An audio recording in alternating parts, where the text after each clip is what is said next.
à tous et bienvenue dans la quotidienne. J'espère que vous avez passé un excellent week-end. Aujourd'hui, nous parlerons de la formation des intervenants musique, détail de notre rubrique Job et éducation. Ensuite, pour notre rubrique C'est Sport, Jamie Waimo nous propose une balade en ULM. Et enfin, pour notre rubrique Histoire, donc c'était hier, Camille Monnier nous propose une visite du bagne de Nouville.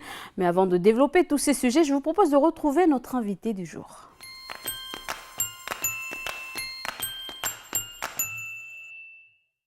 Alors, je reçois aujourd'hui Christian Pérez, donc président de Défi Santé, qui organise la Transcalédonienne. Bonjour et merci d'avoir accepté cette invitation. Merci à vous. Alors, donc aujourd'hui, vous allez organiser la 24e édition qui va se passer du 4 au 5 juillet à Saramea. Alors, pourquoi Saramea ? Saramea, vous savez, la Transcalédonienne, c'est une année dans le sud, une année dans le nord. L'année dernière, on était à la tribu de Cognambo. Cette année, il fallait une tribu accueillante, comme toutes d'ailleurs, mais une tribu qui ne soit pas trop loin de Nouvelle-Calédonie. Et Saramea nous a paru la plus adaptée, d'autant plus que nous l'avons fait déjà 2 fois. On est passé déjà 2 fois à Saramea. Nous avons des contacts qui sont extraordinaires et tout va bien.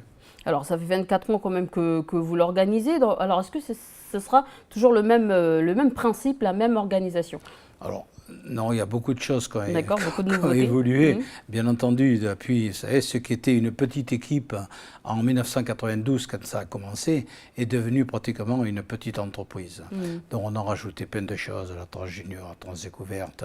On a ouvert à beaucoup de choses et cette année, on va encore ouvrir, bien sûr, à quelque chose de nouveau, où on va en parler tout à l'heure. Voilà, on va en parler tout à l'heure. Alors, au niveau du parcours, alors combien de kilomètres vont attendre les sportifs ? Alors, il n'y aura qu'une seule tribu d'accueil, c'est la tribu de Saramea. D'ailleurs, Saramea, c'est la plus petite commune du territoire, avec 850 habitants au dernier recensement. On va avoir 2 circuits, c'est-à-dire un circuit pour le samedi, qui fera 37 km, et un circuit pour le dimanche, qui fera, suivant les options choisies, bien entendu, parce qu'il y a plusieurs options, qui fera 28 km pour la Transdécouverte. Alors, la Transcalédonienne, on le sait, c'est aussi découvrir un peu la faune et la flore de la Nouvelle-Calédonie. Bien sûr, et pas que ça, bien entendu, parce qu'on travaille sur le tourisme pleine nature. Avant tout, c'est promouvoir la santé à travers le sport. La santé également, ça, c'est important. C'est pour cela que nous allons dans les écoles et que nous allons faire des actions santé avec le diabète, avec les IST, ce qu'on appelle les anciennes MST. On va parler de l'hygiène de vie, l'hygiène corporelle et maintenant la prévention routière, parce qu'on est associé avec la prévention routière. Vous savez que les accidents de la route sur le territoire, c'est un phénomène qu'il faut essayer d'endiguer, bien entendu. Alors, quand on parle de Transcalédonienne, on parle également de la sécurité. Est-ce que ce sera toujours, je veux dire, la même organisation, toujours bien sécuriser le parcours et aussi sécuriser les sportifs ? Oui, bien sûr. La Transcalédonienne, c'est une association à but non lucratif, bien entendu. Nous avons quand même, la sécurité, c'est quelque chose d'essentiel pour les coureurs. Nous avons quand même 130 personnes les 2 jours de la course. Nous avons 2 hélicoptères, nous avons 2 médecins, 6 infirmières, l'Institut de formation des professions sanitaires et sociales, une couverture radio, une ambulance, podologue, cardiologue, défibrillateur 6, la Croix-Rouge qui va venir sur tous les PC, parce que tous les 5-6 km, il y a des PC dans la chaîne. Donc la sécurité, disons que l'argent, de l'argent que nous avons, on en prend une grosse partie pour organiser la sécurité et c'est pour nous quelque chose de primordial pour les coureurs.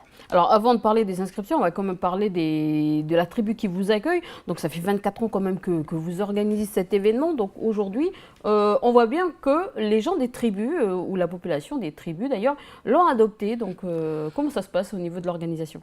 Bien sûr que c'est des retombées, il faut reconnaître que c'est des retombées pour la tribu. Saramea, notre tribu d'accueil cette année, va nous aider à préparer la Transcal. On a choisi cette tribu, comme je vous ai dit, parce que ce sont des gens que nous connaissons. D'accord. Et au niveau de l'organisation, comment ça va se passer? Les gens de la tribu font la cuisine et tout, comme d'habitude? Exactement. Il y a quand même à peu près 1000 repas à préparer, répartis entre le vendredi soir et le dimanche à midi. Il y a à peu près 1000 repas à préparer. Il y a des danses folkloriques, on va dire, les danses mélanésiennes pour le jour de la grande coutume qui est le samedi soir à 17 h où il y a beaucoup de monde. Il y a des personnes pour la sécurité qui vont venir. Tout cela, bien sûr, c'est un apport pour la tribu. il y a faire le site carrément, préparer le site et nous aider à tout préparer. D'accord. Alors, au niveau des inscriptions, je crois qu'il y a plusieurs inscriptions. Alors, expliquez-nous un peu comment ça va se passer. Oui, c'est vrai que pour permettre à beaucoup de gens de participer, on a fait une transcale, la normale, la transcale mixte. C'est toujours des équipes de 3 personnes qui vont courir pour les 2 jours. D'accord. Après, il y a une tranche découverte qui court 15 jours. Et puis, nous avons une tranche junior au PTNC qui vont courir les 15 derniers kilomètres. Et là-dessus, cette année, c'est une grande nouveauté. On crée la Transcool.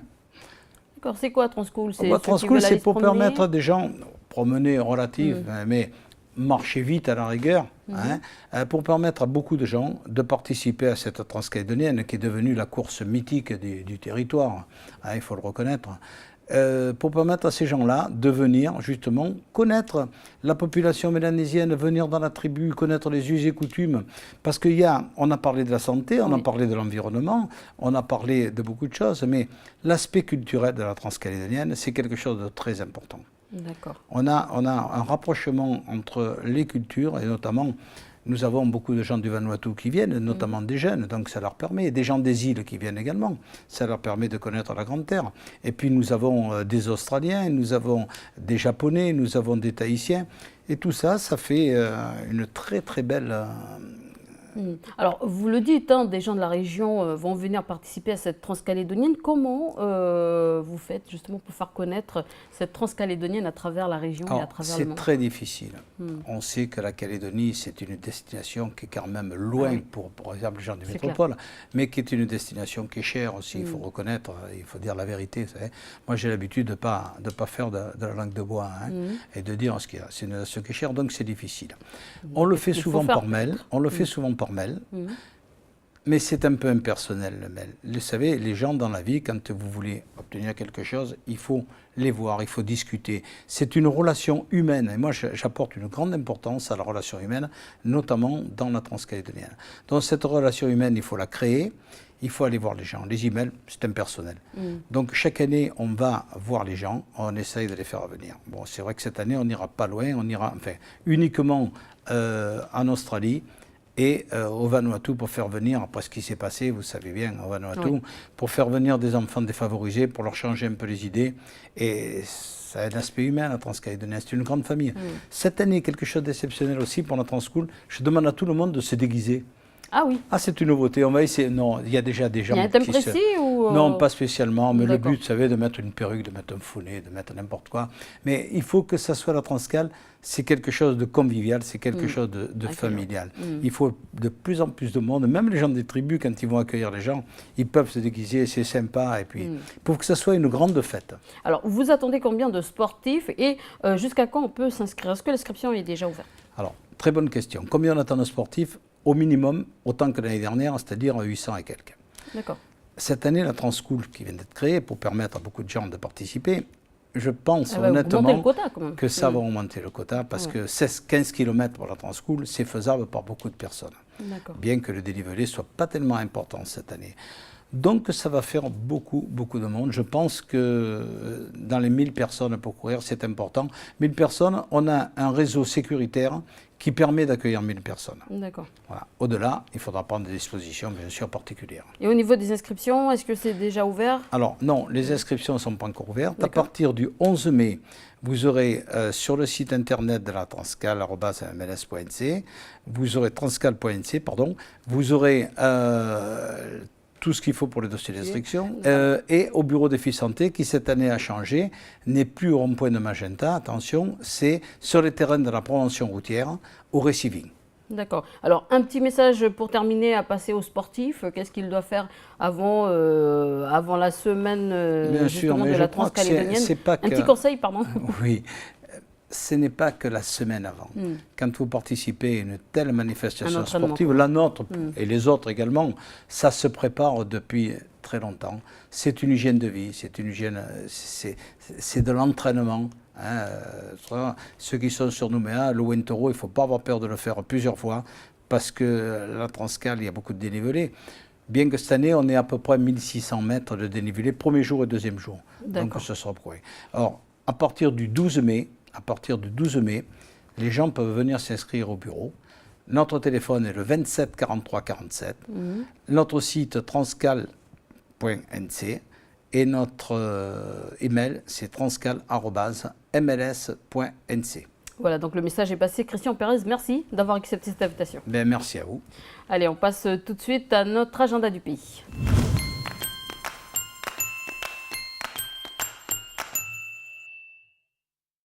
Salut Falaï, alors tu nous rejoins pour l'agenda du pays et on commence tout de suite avec un appel à la solidarité. Salut Élise, oui, salut à tous. Alors un appel du Centre communal d'action sociale de Yingen, le CCAS, qui organise une collecte de dents, alors denrées alimentaires, petites vaisselles, plants et semis de manioc, de taro, de patates, etc.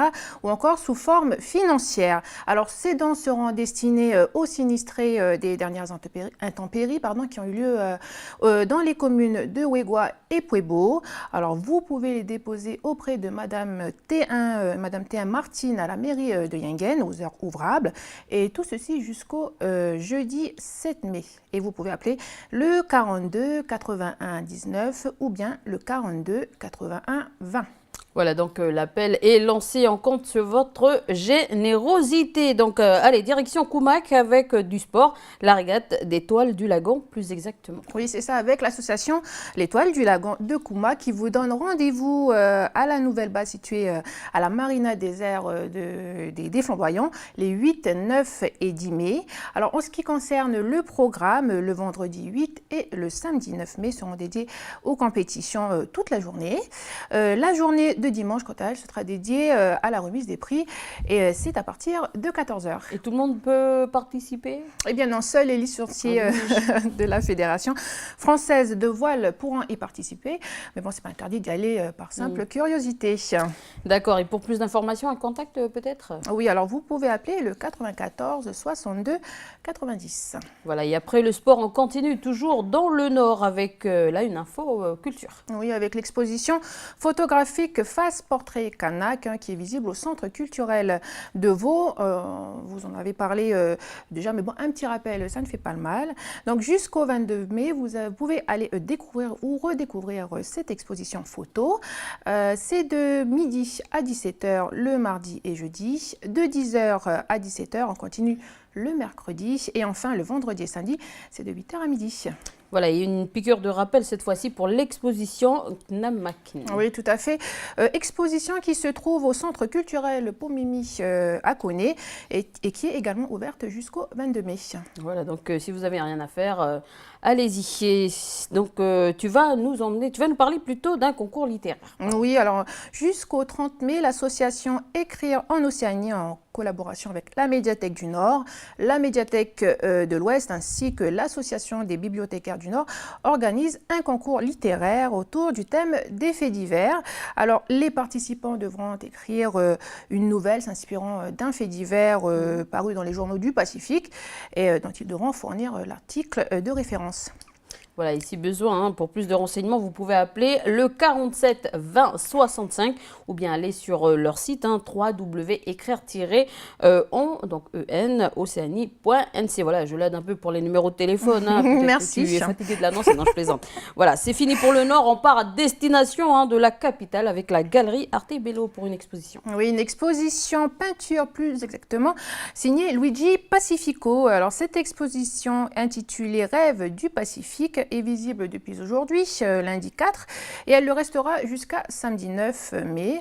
Alors Luigi Pacifico est né à Bari en Italie et en fait ces toiles témoignent de la rencontre de son univers avec celui de la Nouvelle-Calédonie. Alors pour plus de renseignements, vous pouvez aller sur leur site, alors www.gallerieartebello.com/artiste/Pacifico.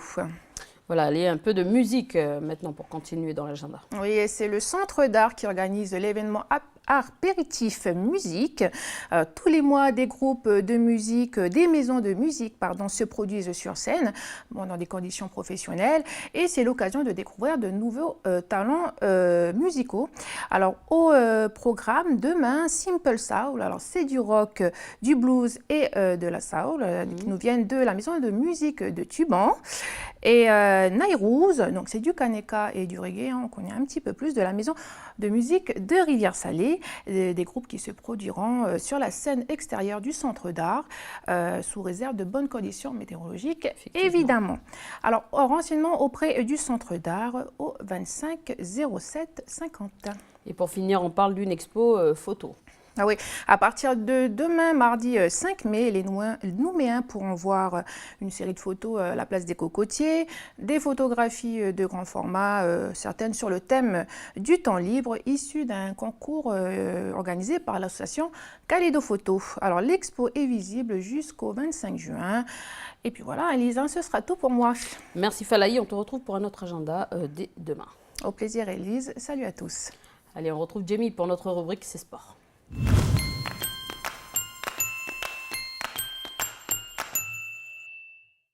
Bonjour Jamie, alors aujourd'hui on parle d'ULM qui signifie ultra léger motorisé, donc voilà, un petit aéronef muni d'un moteur. C'est ça, bonjour Elise et bonjour à tous. Découvrir le pays en ULM, ça fait rêver et ça donne envie d'en pratiquer, surtout lorsqu'il s'agit d'admirer donc les magnifiques paysages proposés par Mère Nature.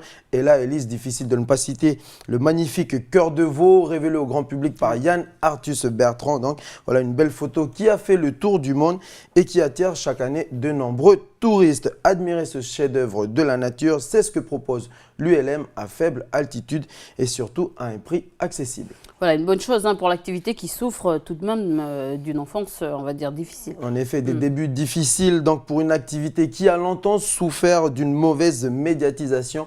1983 date du premier Grand Prix de France d'ULM auquel participaient de nombreuses vedettes du petit écran. Donc plusieurs accidents graves se sont produits, ce qui fut l'objet d'une médiatisation assez excessive selon les professionnels de la discipline. Donc depuis, l'ULM a eu du mal à décoller. On se souvient du journal télévisé de 20h qui disait l'ULM était devenu l'ultra léger mortel et plus l'ultra léger motorisé. Alors concrètement, comment se passe un vol en ULM? Alors deux catégories composent l'ULM, notamment au pays. Il y a l'école et puis le baptême. Donc le baptême, c'est ce dernier qui constitue en général la pratique la plus prisée des Calédoniens.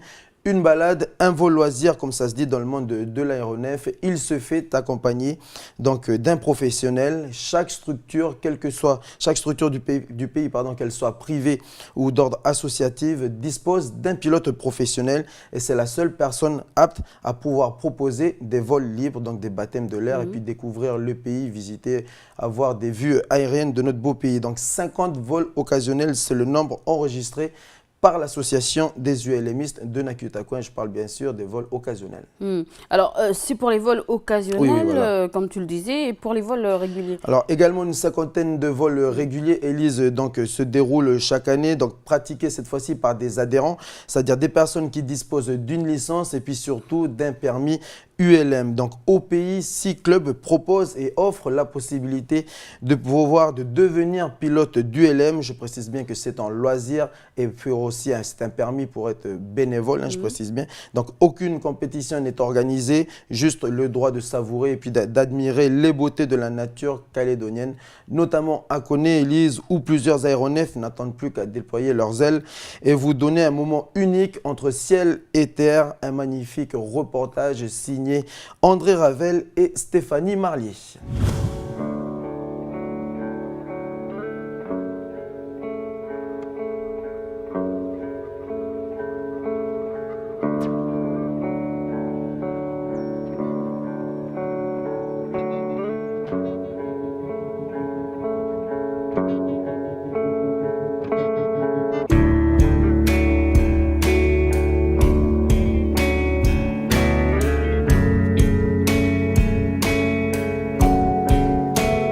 Voler, pour moi, c'est merveilleux. C'est le plus vieux rêve de l'homme. Et chaque vol que je fais ou que les gens font, c'est quelque chose de nouveau. Les paysages, même si on les connaît dans la région, on les voit différemment à chaque fois.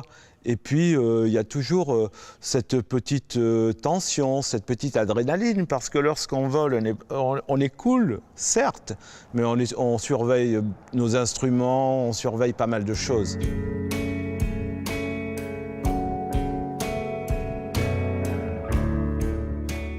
Nous sommes sur l'aérodrome de Koné, qui est un aérodrome territorial, un aérodrome qui accueille les vols d'Aircal avec pas mal de passagers. Et moi, je suis le président du club ULM Air West. Et le club a la chance de pouvoir utiliser cette magnifique piste, qui vient d'ailleurs d'être agrandie.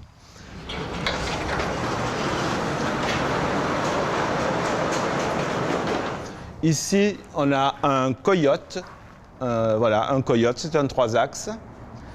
À côté, on a un Sky Ranger, qui est un ULM français, un pendulaire qui appartient à une amie qui est secrétaire au collège de Coné. Avant, j'étais enseignant. Et on peut dire que c'est la seule femme du territoire à voler avec un pendulaire. C'est un ZR 701, appelé également la Jeep de l'air. Alors pourquoi la Jeep de l'air ? Eh bien parce qu'il est taillé à coups de serpe, parce que c'est ce qu'on appelle un stall, c'est-à-dire un ULM qui se pose court et qui décolle court. On a un magnifique autogire qui appartient à un copain, René Marcon. Et là, c'est un appareil complètement différent. Ça ressemble à un petit hélico. En fait, ce n'est pas tout à fait un hélico, c'est une voilure tournante. Un Widowper, ça vole très très bien. Et ça permet aux jeunes pilotes de pouvoir voler avec un budget très minimum, puisque un appareil comme ça peut se négocier à 300 000 à 400 000 francs d'ici.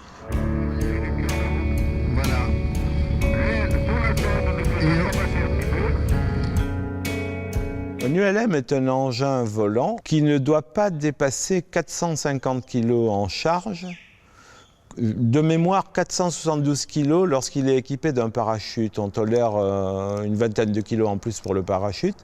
Et surtout, qui décroche à 65 km/h minimum. Ce parachute, il n'est pas sur moi, ça serait un peu égoïste, parce que si j'avais un parachute que pour moi, le passager, il pourrait me faire la gueule un peu. Donc en fait, il est à l'arrière de l'appareil et il est relié aux points les plus solides de l'appareil, à savoir sur cet appareil-là, le train principal, et le haut de la cabine. Ce joker, si j'en avais besoin, c'est uniquement si je ne pouvais plus piloter mon ULM. Ce n'est pas en cas de panne, hein, c'est tout simplement si j'avais une rupture de commande ou de quelque chose et que je ne puisse plus rien faire. Donc je tire sur une poignée, il y a une fusée qui part et j'ai tout l'appareil qui va redescendre doucement et légèrement incliné vers l'avant pour éviter de se faire mal à la colonne vertébrale. Tout à l'heure, on a vu des ULM train tricycle avec un train principal et une roue devant. Et ici, on a deux ULM train classique, c'est-à-dire qu'ils ont un train principal et une petite roue à l'arrière. Alors bon, ce sont des ULM un petit peu différents. Les puristes préfèrent les trains classiques parce qu'au départ, c'était des ULM plus tout-terrain que les autres. Et on va donc voir le deuxième ULM train classique qui a de très très belles couleurs, qui est un Coyote train classique. Et cette fois, en côte à côte, c'est-à-dire qu'on a deux places côte à côte. Eh bien, l'aérologie locale n'est pas des plus faciles. Pour les vents dominants qui viennent du sud-est, c'est tout à fait correct. Mais par contre, on a souvent des vents de nord-est et avec le massif du Cognambo, ça crée beaucoup de turbulences et surtout au niveau de l'atterrissage. Au niveau sensation, qu'est-ce qu'on éprouve? Alors ça dépend le vol qu'on fait. Il y a des fois, on fait des vols en solo où, disons, on va s'amuser un petit peu avec notre ULM. On va jouer, on monte assez haut et on ne fait pas d'acrobatie. Enfin, je veux dire, moi, je n'ai pas d'ULM de voltige, de choses comme ça, mais on s'amuse à jouer un petit peu, à pousser l'ULM dans ses retranchements. Et là, on a toujours une petite frayeur, quelques petites frayeurs, mais en réalité, l'ULM, c'est surtout un vol cool, une impression de liberté, d'aller côtoyer les nuages. On passe au-dessus des nuages, on joue avec, c'est fabuleux tout ça.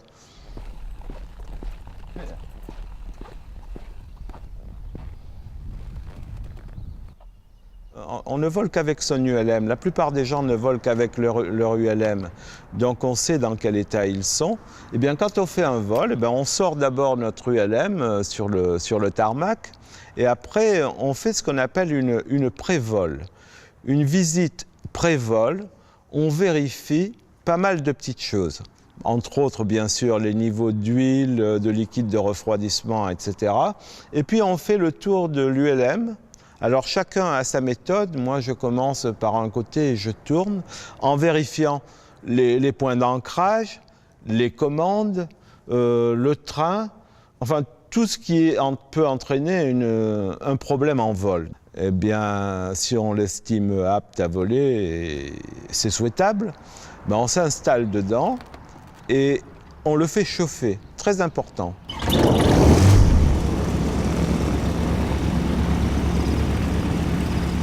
C'est un moteur. Donc on fait chauffer notre ULM jusqu'à ce que le moteur ait atteint la température de fonctionnement, parce qu'après, quand on va décoller, le décollage est un moment où on est relativement tendu, puisque si on devait avoir une panne, la plupart des pannes se passent au décollage, parce que c'est à ce moment-là qu'on va demander toute la puissance au moteur.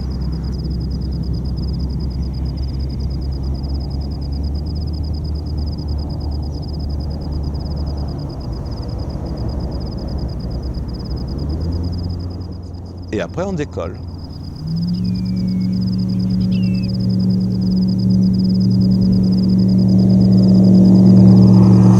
Si on veut apprendre l'ULM en Nouvelle-Calédonie, eh bien, il faut faire appel à un instructeur. Nous, pour notre petit club de Koné, on a un instructeur qui est Gilbert Staes, qui monte régulièrement les week-ends.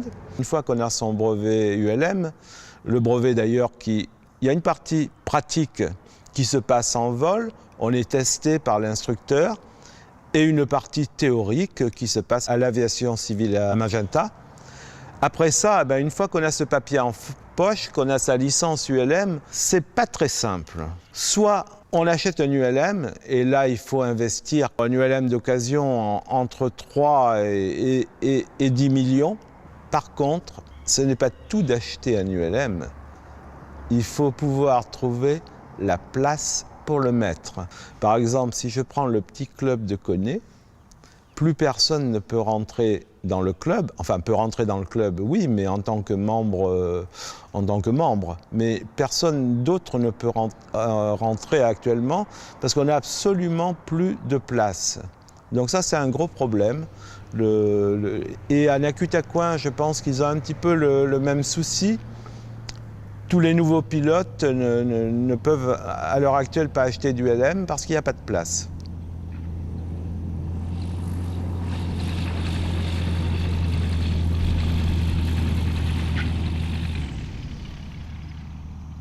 À l'année, un ULM, ça ne coûte pas aussi cher que ça. Si on accepte l'investissement du départ, l'entretien est relativement simple. Toutes les 100 heures, on a une grosse révision qui va coûter un peu de sous, mais je veux dire, si on le fait soi-même, c'est tout à fait abordable. La consommation d'un ULM est abordable, donc en fait, on peut se faire plaisir à moindre frais. Et c'est pour ça d'ailleurs que l'ULM a détrôné un petit peu l'aviation légère, les petits avions. Beaucoup de pilotes avions viennent à l'ULM à cause de ça.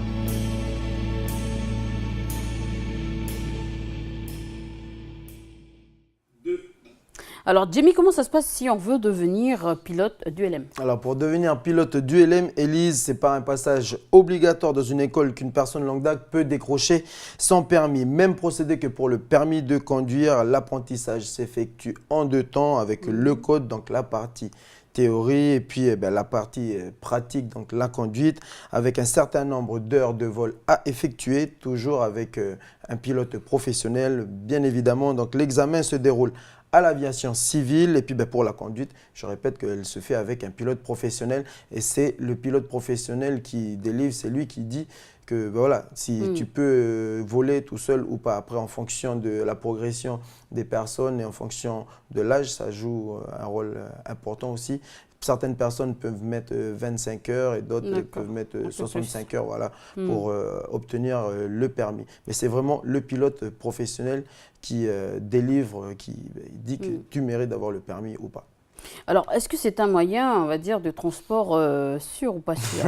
Parce que, voilà. Ouais, c'est vrai que ces derniers temps, on assiste à pas mal d'accidents d'ULM. Mais c'est vrai que depuis sa création, il faut savoir, Élise, l'ULM a évolué du moteur 2 temps, il est passé au moteur 4 temps. Donc, depuis qu'il est devenu un moteur 4 temps, les pannes sont rares et la fiabilité est plus grande, selon Laurent Ducoli, le secrétaire de l'association des ULMistes de Nakutakwin.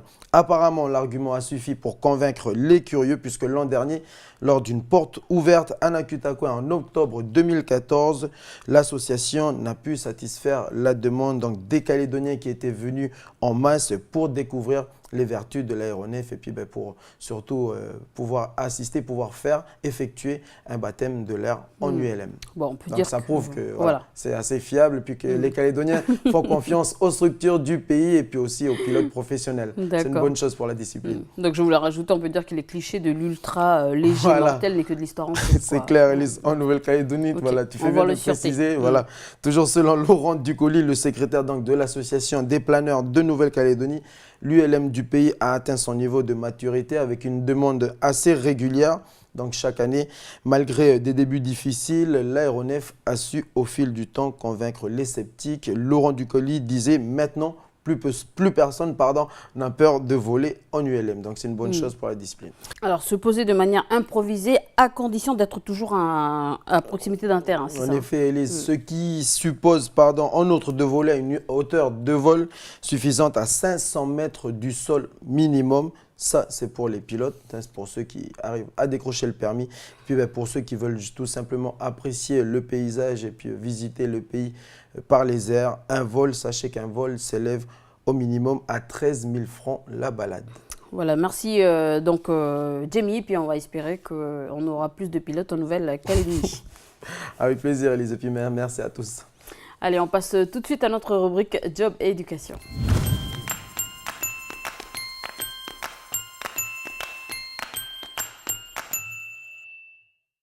Bonjour Marie-Hélène, alors on parle de musique aujourd'hui, j'ai hâte d'en savoir plus. Ben, ça ne m'étonne pas parce que je sais que tu es fan de musique. Alors bonjour quand même, je n'ai pas dit bonjour. Oui, bonjour, pardon. Bah oui, bonjour à vous chers téléspectateurs. Alors aujourd'hui Élise, pourquoi on parle de musique? Parce qu'en fait je voulais faire un petit point si tu veux sur cette formation diplômante pour ceux qui veulent devenir professeur de musique tout simplement. Tu sais qu'il s'agit d'un diplôme que l'on appelle le CMIT pour certificat en fait de musicien intervenant territorial. Effectivement, j'en ai entendu parler. Alors, en fait, qui s'occupe de cette formation? En fait, c'est une association qu'on connaît sous le nom de la FMI, l'association donc de formation de musiciens intervenants. Alors, il faut savoir qu'il y a toute une équipe pédagogique en fait qui s'occupe des élèves. Voilà, ils s'occupent d'eux pour le chant, pour la guitare, pour le piano, bref, voilà, pour tout un tas d'instruments. Cette formation dure combien de temps? Alors, si tu veux, la formation, elle dure 4 ans. Et dans ces 4 ans-là, il y a une année, si tu veux, qui est dédiée à une classe prépa. Parce qu'en fait, il faut vraiment maîtriser l'usage de son instrument. C'est vraiment capital pour avoir une chance, en fait, de décrocher ce fameux diplôme qu'est le CMIT. Ensuite, si tu veux, bien évidemment, les personnes qui vont être intéressées par ce type de formation sont déjà des musiciens qui connaissent un peu la musique, donc qui connaissent déjà un petit peu, qui savent jouer plutôt d'un instrument, puisqu'ils sont déjà soit musiciens dans un groupe, soit ils sont déjà intervenants en fait pour la discipline. Alors une fois le diplôme en poche, à quel poste peuvent-ils prétendre, Alors, les diplômés, en fait, peuvent ensuite, si tu veux, occuper un poste de professeur d'instruments dans une des antennes du conservatoire. Alors, il faut savoir quand même, c'est une formation en alternance. Et donc, depuis cette année, il y a de la nouveauté, Élise. Ah oui, explique-nous, vas-y, partage. Alors, oui, avec grand plaisir. Alors, au niveau du contenu, si tu veux, de la formation, il y a donc un apprentissage qui est plus axé sur les musiques actuelles. Alors, les musiques actuelles, tu te doutes bien, il s'agit de rap, de slam, de funk, de folk. Tu pensais à quoi? R&B. C'est vrai aussi. Il y a beaucoup de mix entre, on va dire, les anciens morceaux et ce nouveau genre de musique, de style de musique. Donc, beaucoup de mix entre les anciens morceaux. Alors, l'enseignement, justement, évolue avec l'époque, hein, comme tu l'as dit précédemment. Ouais. Donc, c'est important d'être en phase avec ce que vivent les musiciens pour les accompagner, justement, dans la direction qu'ils souhaitent prendre. Eh bien oui, c'est certain. Du coup, on trouve, si tu veux, dans cette formation des cours d'art du son, pour apprendre justement à bien gérer un son et à savoir ce que c'est qu'un son équilibré. Il y a également des cours de musique assistés par ordinateur que l'on désigne, oh là, je vais y arriver, par 3 lettres, MAO, on a certainement déjà entendu parler. Il y a également des cours d'informatique, parce qu'aujourd'hui, un professeur de musique, il travaille avec un ordinateur aussi et tout se passe par le numérique. Et puis, il y a également des masterclass qui sont prévus, des modules d'expression, des modules dédiés à la relaxation, et puis aussi des modules dédiés à la compréhension de texte. Alors, on va se rendre directement à la FMI. Elisa, qu'est-ce que tu en penses, Les locaux, tu sais, ils se trouvent du côté d'Auteuil. Et devine qui s'est rendu pour nous là-bas. Eh bien, Milk Atoua. On regarde son reportage.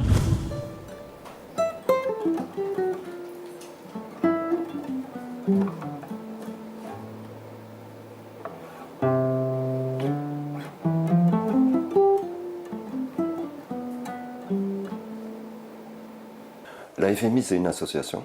L'intitulé, c'est Association de formation de musiciens intervenants. On est en partenariat avec le Conservatoire de musique et de danse de la Nouvelle-Calédonie.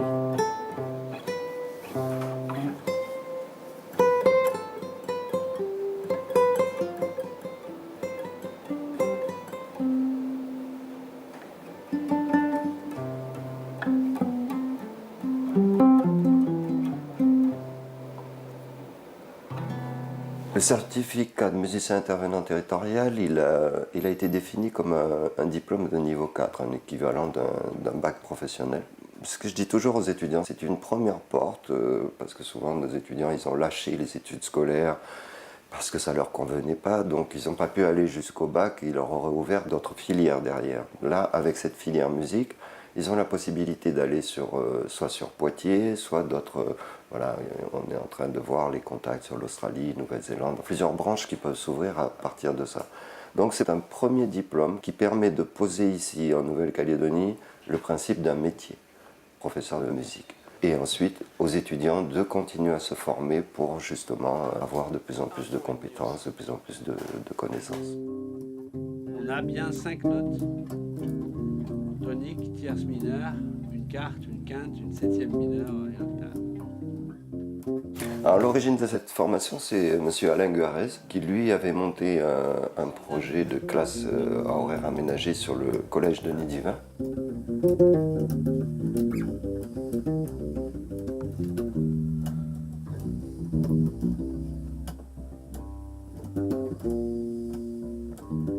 En même temps, il était en lien avec la province Nord, qui l'a mandaté justement pour faire le bilan des activités musicales sur la province Nord.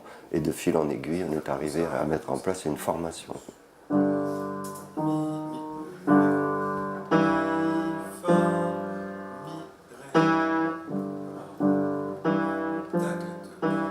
Alors, les personnes qui peuvent bénéficier de cette formation, c'est tout musicien. Ce qu'on demande déjà, c'est de pratiquer un instrument.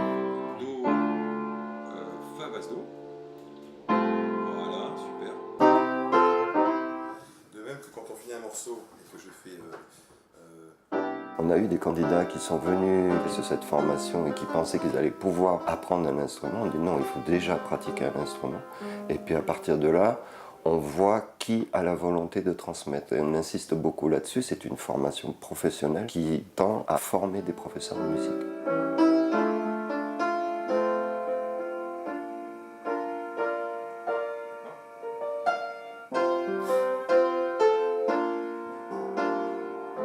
Le centre de formation, maintenant qu'il est installé à Auteuil, il nous a permis d'avoir un espace suffisamment grand pour leur permettre de travailler en collectif, mais aussi d'avoir des lieux où ils peuvent travailler individuellement.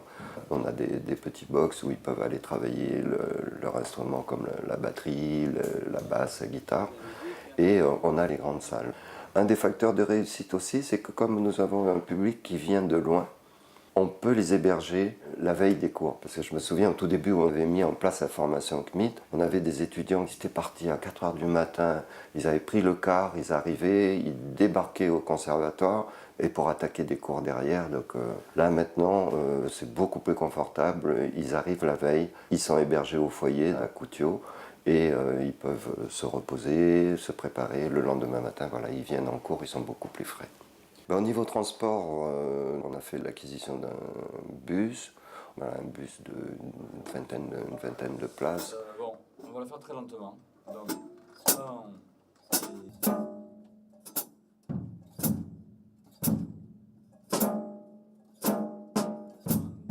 3, alors, notre rythme. 1. Voilà. 2, 3, 4, 5. 1, 2, 3. Un élément qui est important et que moi je tiens à souligner qui n'existe nulle part dans le monde, cette formation est gratuite. À la FMI, je suis la formation qui s'appelle le CMIT, Certificat de musicien intervenant territorial. J'avais envie d'apprendre la musique. Bon, après, j'ai eu l'information d'un prof d'une antenne de Koumak là-bas qui m'a parlé de cette formation. Puis je me suis senti, voilà, ah, c'est super, vaut mieux que je suis, ça va être cool et tout.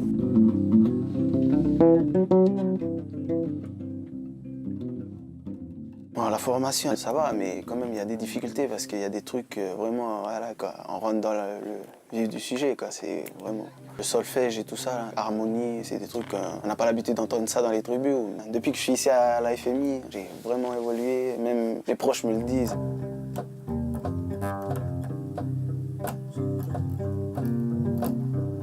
C'est important pour moi cette formation parce que voilà, elle est gratuite et au retour, on a un diplôme et on peut enseigner. On nous donne une place déjà réservée, soit dans une antenne du Nord ou du Sud. Donc c'est donné, on va dire. Voilà. C'est un cadeau.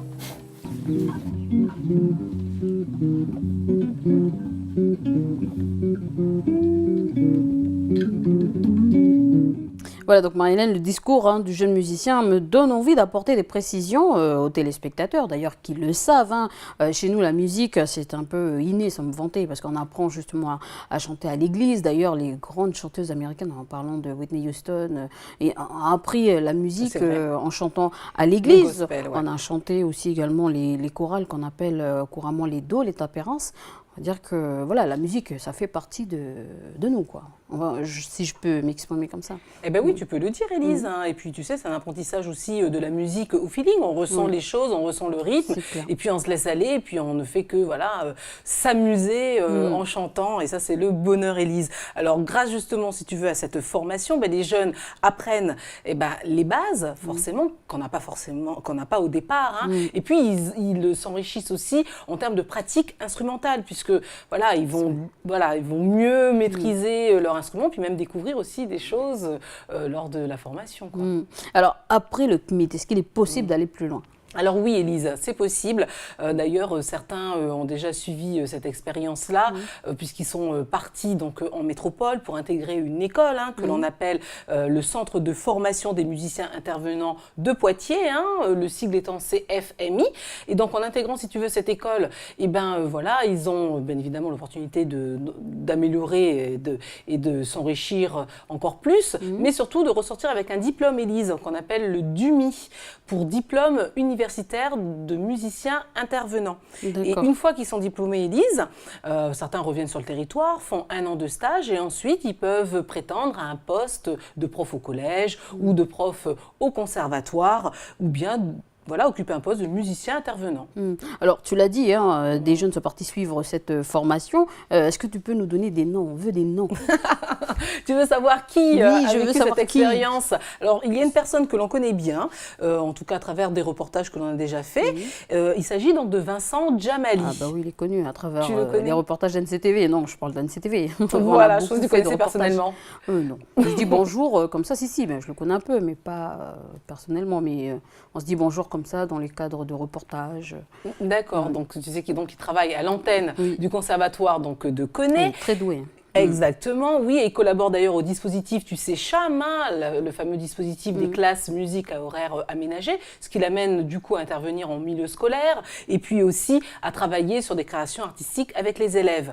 Et puis, figure-toi, il est également, si tu veux, au département donc, des musiques traditionnelles, hein, c'est un département qui a pour objectif de faire revivre en fait le patrimoine musical à travers donc, des ateliers donc, d'animation, et puis l'édition aussi de livrets de chants en langue. Donc tu vois, il fait pas mal de choses.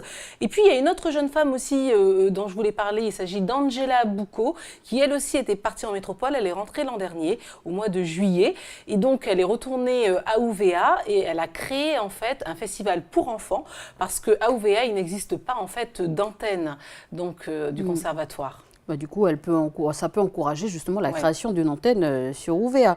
Alors, Jean-Alphonse, hein, le responsable de la formation, parlait également de possibilités de poursuite d'études après le CMIT en Australie ou en Nouvelle-Zélande. Est-ce qu'on en sait plus aujourd'hui?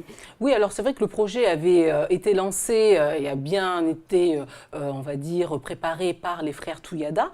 Donc aujourd'hui, la préparation se poursuit, hein, et puis l'heure est un petit peu au contact, voilà. On recherche des contacts pour justement mettre en œuvre ce projet. Alors, est-ce qu'il y a encore des possibilités d'insertion professionnelle une fois titulaire du CMIT? Oui, il y a encore des possibilités, Élise, hein, voilà, notamment donc, au niveau des communes de La Foix, de Bourail ou encore de Koumak, puisque les professeurs qui y sont viennent encore de Nouméa. Donc l'objectif, c'est de faire travailler des jeunes qui soient sur place directement. Et puis, il ne faut pas oublier aussi qu'à Canala, normalement, doit s'ouvrir une antenne aussi du conservatoire. Donc, voilà. Des possibilités d'insertion. Alors, l'an dernier, des jeunes qui avaient tenté le CMIT avaient été réorientés vers des formations d'animateurs en éveil musical. Est-ce qu'on a des nouvelles d'eux? Oui, alors figure-toi qu'il y en avait 6 qui s'étaient donc inscrits à cette formation-là. Et bien, figure-toi qu'ils ont décroché leur diplôme. Il s'agit donc d'un certificat d'animateur en éveil musical. Et donc aujourd'hui, ils sont à même de proposer, si tu veux, des animations, des ateliers d'éveil musical dans les bibliothèques, dans les antennes du conservatoire ou dans les maisons de retraite, même en milieu scolaire. Donc ça, c'est une belle nouvelle aussi. Nouvelle perspective s'est offerte en tout cas à ces jeunes. Alors, on parle d'emploi. L'an dernier, la FMI cherchait justement des jeunes pour enseigner la musique dans les communes. Est-ce que c'est toujours d'actualité? Oui, Élise. Les jeunes qui sont âgés de 18 ans, qui aiment la musique et qui ont envie de partager, si tu veux, cet amour qu'ils ont pour la musique, ils peuvent se faire connaître auprès de l'AFMI. Donc, chers jeunes, si ça vous concerne, n'hésitez pas à vous lancer, à contacter l'AFMI. Ils ont besoin de vous. En tout cas, l'association a besoin de vous. Et voilà, il suffit de les contacter, en fait. Justement, où est-ce qu'ils peuvent se renseigner? Alors, il suffit, en fait, d'appeler la FMI au numéro suivant, Élise, le 46 20 00. Et puis, si vous êtes plutôt Internet, il suffit d'aller donc sur le site, en fait, de la FMI, dont l'adresse est la suivante, afmi.nc. Alors, il faut savoir qu'il y a plein d'informations sur ce site, il est vraiment très bien fait. On peut même récupérer le dossier d'inscription si on veut tenter le CMIT, si on veut tenter de passer le certificat de musicien intervenant territorial. Donc voilà, Élise. Et puis il y a même des informations culturelles sur les événements organisés par l'association. Voilà, donc je rajouterai à vous de jouer. Je te remercie pour toutes ces précisions et puis on te retrouve demain mardi. À bientôt, Élise. Au revoir. Allez, on retrouve notre rubrique Fin bon.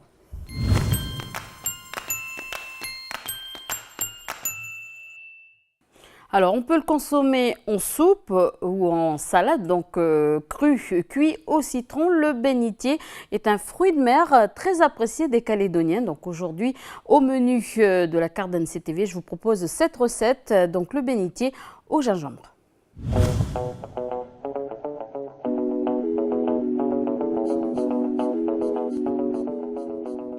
Bonjour, aujourd'hui je vais présenter une recette très facile, c'est des fruits de mer. Ça s'appelle le bénitier. Ça s'appelle, le nom de le plat, c'est bénitier au gingembre. J'en ai besoin de haricots gemmes, et également des oignons verts, oignons secs et du gingembre. L'assaisonnement c'est très simple, on n'a que du sel, du sucre et l'alcool de riz. Voilà, maintenant j'ai commencé à réparer, couper des légumes. D'abord j'ai commencé avec des oignons secs.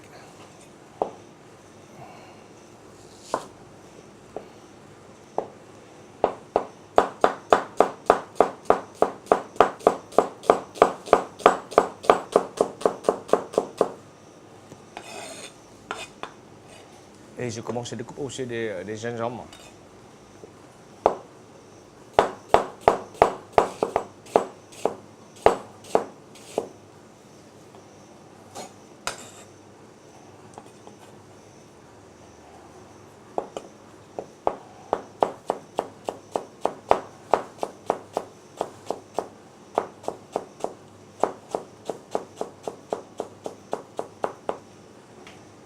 Et maintenant, je coupe aussi des oignons verts, toujours émincés.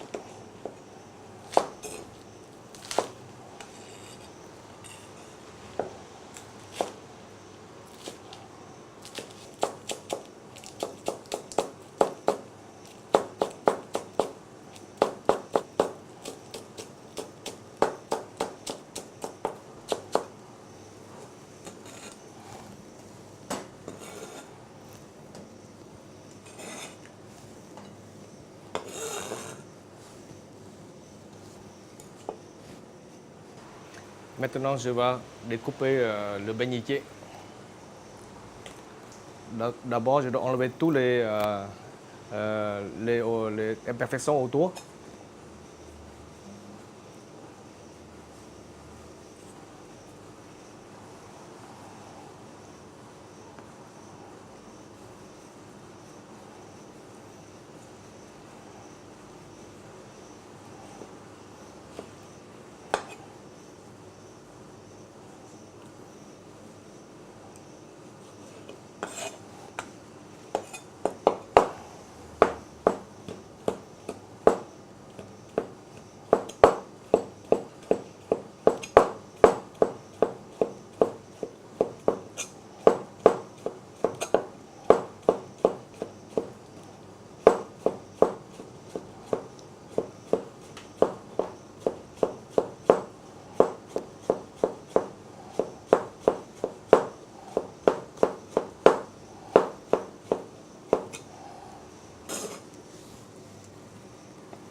Voilà, notre recette est prête pour le cuisson. J'ai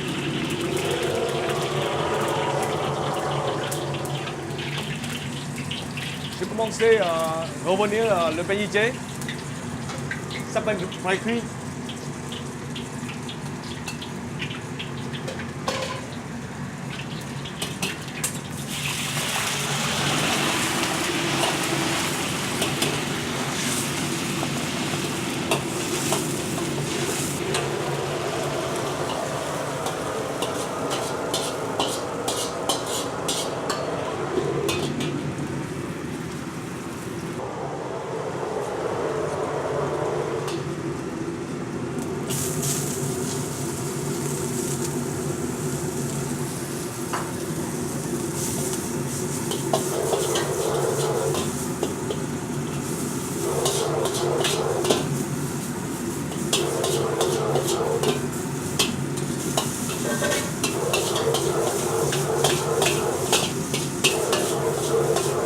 Là, j'ai en train de mélanger le bénitier avec le gingembre dans le four.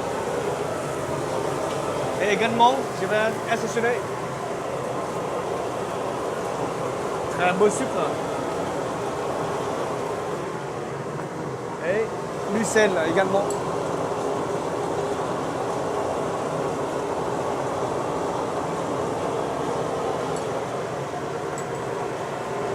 Et aussi le vin blanc. Le lanconnerie, maintenant. Ah, voilà.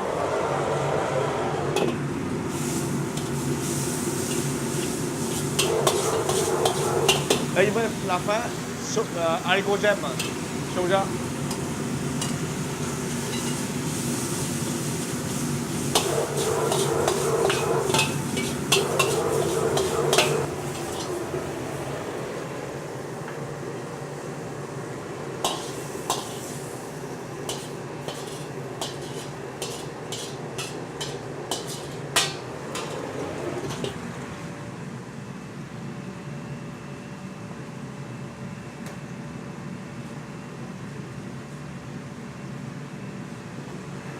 Le plat est terminé.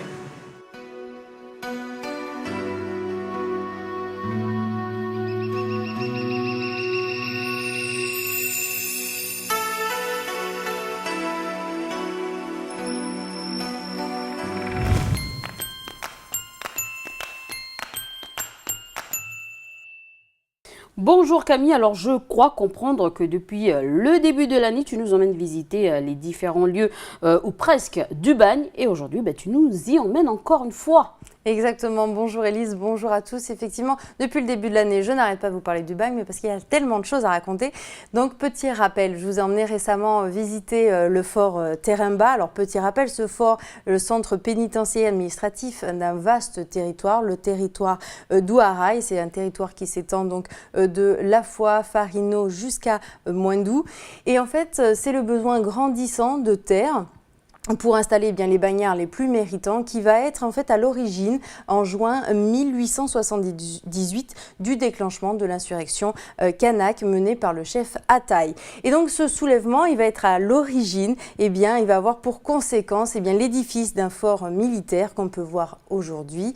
Et il faut savoir que cet établissement va être vendu aux enchères en 1919 et aujourd'hui c'est l'association Marguerite qui sauve cette histoire calédonienne. Et tu nous avais même parlé du cimetière de l'île des Pins. Exactement. Alors, cimetière de l'île des Pins, je vous ai parlé du cimetière du personnel libre de l'île des Pins. Alors, petit rappel.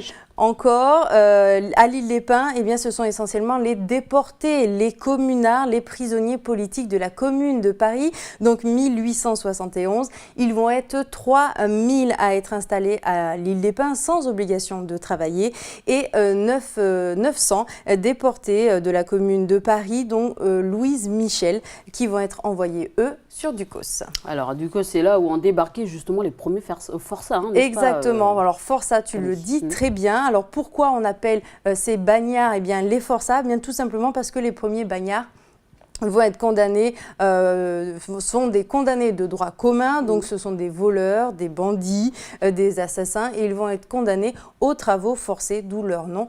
Forçat. Donc, ils vont débarquer quand? C'est le 9 mai 1864 que 250 transportés vont arriver ici à Port-de-France. Port-de-France, c'est l'ancien nom de Nouméa. Et dans quelques jours, nous fêterons les 151 ans de leur arrivée. Alors Camille, est-ce que tu peux nous dire pourquoi exactement nous sommes une terre de bagne? Là, on va refaire encore un bond plus loin encore dans l'histoire. C'est Napoléon III qui décide de faire de la Nouvelle-Calédonie une terre de bagne. Il va prendre en fait l'exemple de l'Angleterre qui envoie ses bagnards en Australie pour cultiver les terres. Et du coup, en 1853, il va donner l'ordre à plusieurs navires de venir prendre possession de la Nouvelle-Calédonie. Et le 2 septembre 1863, un décret impérial déclare que la Nouvelle-Calédonie est une colonie pénitentiaire. Et donc à partir de là, les premiers navires vont arriver avec les bagnards. Et je crois savoir que ce sont encore les bagnards qui vont construire finalement ce bagne. Voilà, ils vont arriver le 9 mai, mais rien n'est fait, rien n'est préparé. Donc du coup, ils vont construire leur dortoir, ils vont construire tous les bâtiments qui sont aujourd'hui à Nouville. Et pas seulement, ils vont construire aussi des bâtiments qui sont à l'intérieur même du centre-ville de Nouméa. Donc ils vont construire quoi exactement? Ça va être une boulangerie avec 2 fours, ça va être aussi un atelier, parce qu'il faut savoir que les bagnards sont aussi des artisans et c'est eux, du coup, c'est grâce à leur savoir-faire que tous ces bâtiments vont se construire, vont être construits. Donc ils vont travailler le fer, ils vont travailler le bois, ils vont aussi ils vont fabriquer plein d'outils pour pouvoir construire ces bâtiments. Donc ces bâtiments, ça va être aussi un hôpital du bagne, ça va être donc une boulangerie et plein de bâtiments donc dans le centre-ville de Nouméa. Donc aujourd'hui, ce que je vous propose, c'est une petite visite originale autour du bagne de Nouville. Donc je vous invite tout simplement à embarquer à bord d'un bateau de plaisance pour regarder, pour avoir une petite observation de ce lieu chargé d'histoire. Regardez, c'est un reportage signé Alexandre Sigura.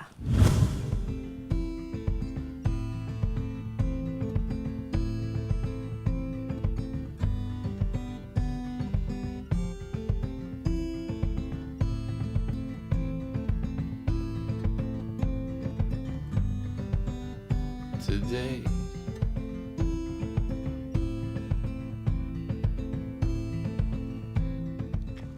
Eh bien bonjour, aujourd'hui je vais vous emmener faire une visite de l'île Nou, voir les lieux et bâtiments où tout a commencé, où les forçats ont œuvré pendant des années avec leurs gardiens de l'administration pénitentiaire.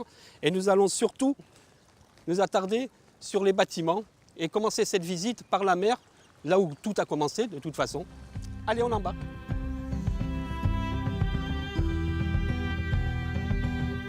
What could I say?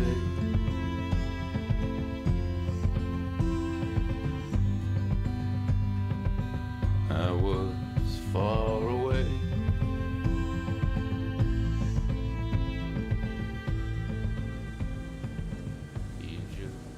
Bah maintenant, on va aller direction ce qu'on appelle maintenant le camp Est. En fait, compte, c'était le camp de la pointe Sud. Et ben là, c'est là où pas mal de forçats étaient enfermés, et surtout les fortes têtes qui travaillaient à l'extraction des pierres dans la carrière, à l'extraction de la chaux, enfin du calcaire pour le four à chaux.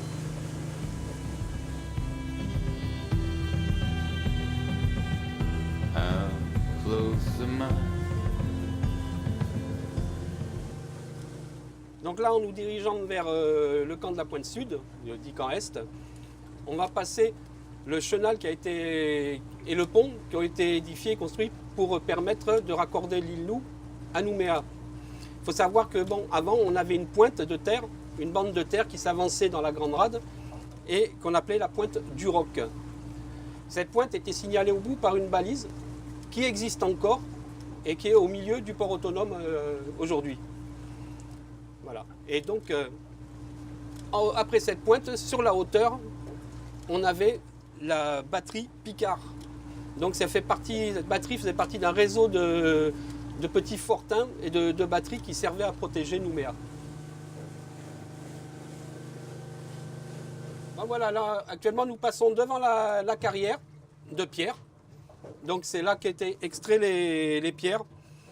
Donc il faut savoir que les mineurs, ceux qui extrayaient la pierre, perçaient la pierre à coups de baramine. Donc ils faisaient des trous dans lesquels on mettait de la poudre et on faisait péter la roche. On appelait ça travailler au pétard d'ailleurs. Donc c'était un travail très pénible parce que bon, aucune machine-outil, hein, tout à la main. Donc la baramine était tenue par un forçat et un autre forçat tapait avec une masse sur la baramine pendant que celui qui la tenait faisait tourner la baramine entre ses mains. Donc il tenait, puis il tournait, on tapait, comme ça on arrivait à enfoncer la baramine pour après, dans le trou, y mettre de la poudre. Donc voilà, c'est le camp Est, mais vu d'un côté beaucoup plus agréable que de l'autre côté où on avait beaucoup de bâtiments, de bateaux qui nous parasitaient un peu la vue.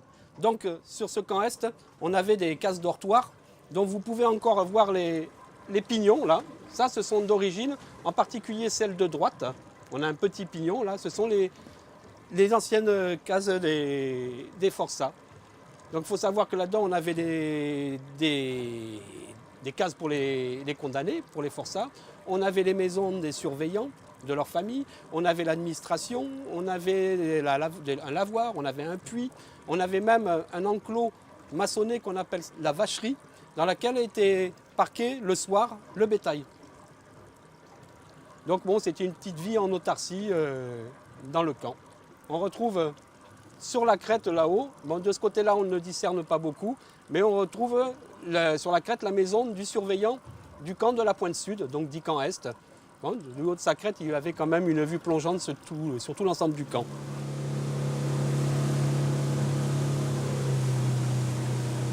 Allez, bon, donc là on se retrouve devant l'anse de la vacherie. Sur l'anse de la vacherie, ça a servi à faire des cultures pour alimenter le camp de la pointe Sud, donc dit camp Est. Servait aussi d'endroit pour permettre au bétail de paître.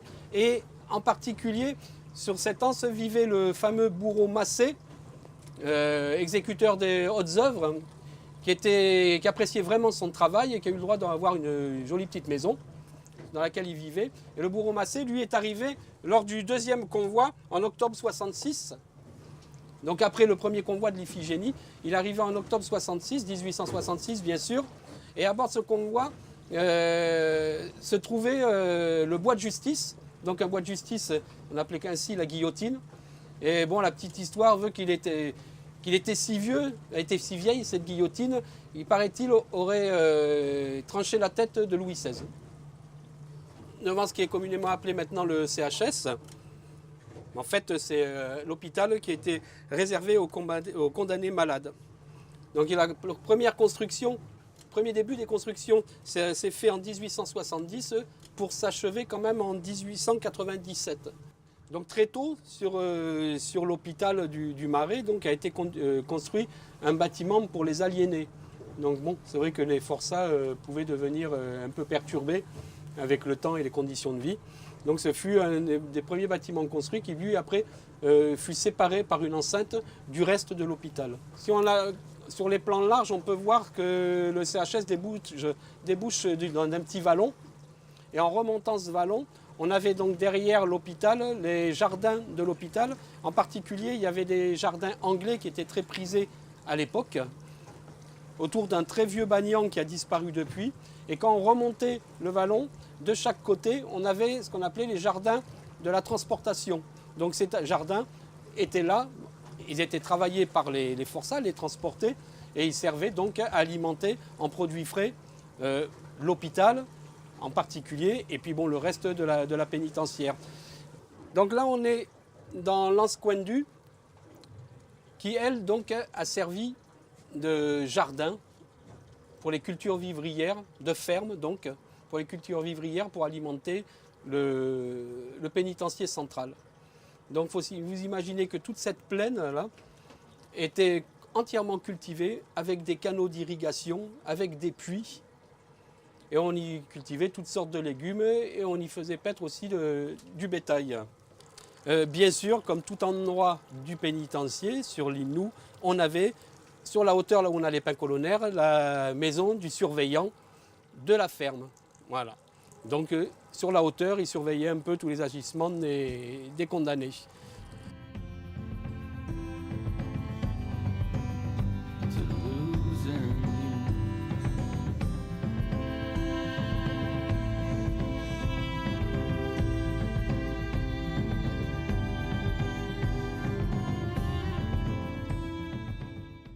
Et là, je me trouve dans la maison du surveillant des jardins. Donc la cuisine était toujours à l'écart, la peur du feu à l'époque. Donc les cuisines étaient à côté des habitations. Donc cette petite demeure comportait une pièce au rez-de-chaussée, pièce à vivre, avec dans le coin là-bas une citerne essentielle. On récupérait l'eau de pluie de par la toiture. Donc une pièce à vivre au rez-de-chaussée et une pièce à l'étage dont on voit encore, on discerne un petit peu les ancrages des solivages qui faisaient le plancher.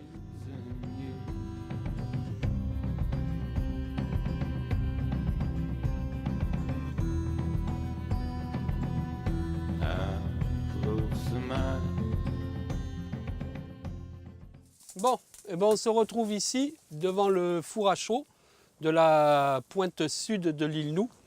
Donc ce four à chaud servait à fournir en chaud toute la pénitentiaire pour les besoins de construction. Donc on a là ici la gueule du four, d'où sortait la chaux. Ce four fait 9 mètres de hauteur et en haut, son ouverture fait 1,60 m.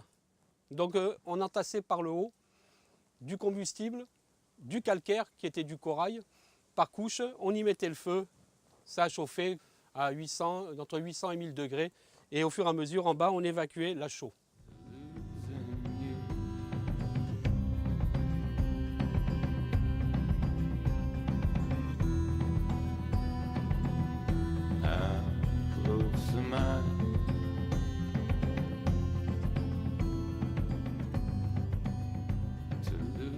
Voici donc une idée originale, bien originale pour visiter le bagne de Nouville. Alors n'hésitez pas à y faire un tour. Alors dis-nous, tu nous as dit qu'on allait fêter justement les 151 ans de l'arrivée de l'Iphigénie. Alors est-ce que tu peux nous rappeler un peu l'histoire de ce navire?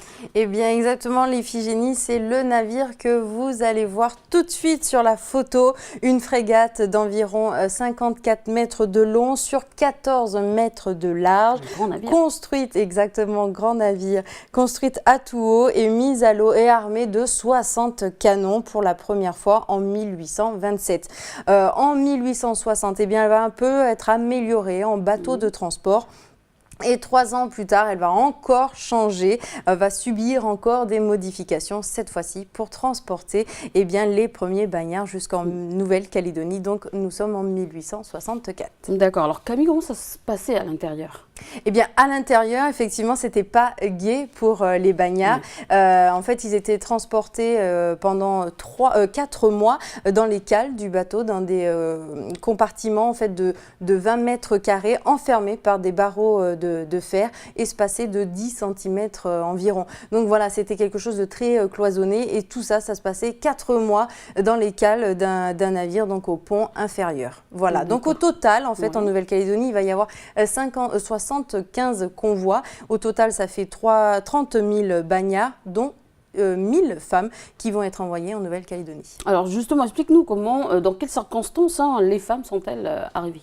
Eh bien, les femmes vont arriver après tout le monde. Pourquoi? Eh bien parce que la direction de la colonie se dit, en fait, on a besoin de femmes pour coloniser l'île. Du coup, les autorités vont faire le tour des prisons centrales de France pour susciter des volontaires pour partir en Nouvelle-Calédonie.